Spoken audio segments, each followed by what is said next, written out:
Are you looking to reduce your development costs and make more of a profit on the products that you develop? Well, you've come to the right place, because today we're going to tell you how. There are 4 key things to remember.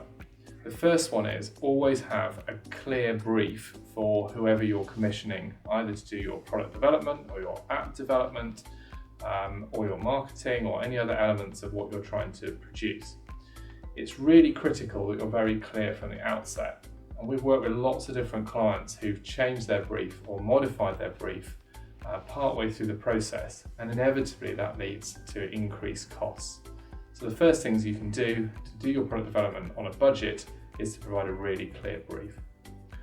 Second thing is to produce a basic physical model of the idea really early.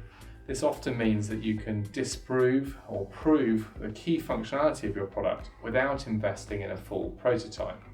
So a basic physical model won't look particularly exciting, won't be made out of final materials, it won't be the right color scheme or any of those kind of things, but it will prove the core functionality.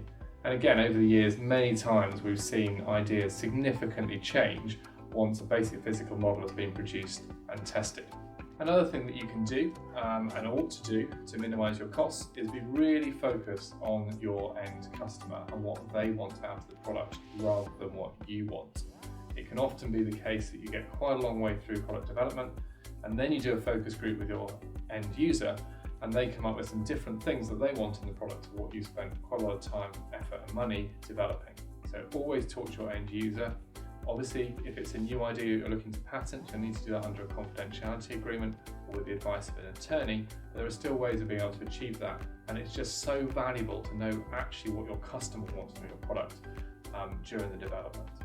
The final point is that you should always try and work with your manufacturer early in the process. When a product is developed without the manufacturer, we often find that then when it goes into production, there are additional costs for tooling, materials or for the unit that aren't necessary and that could have been avoided had that manufacturer been consulted earlier in the process.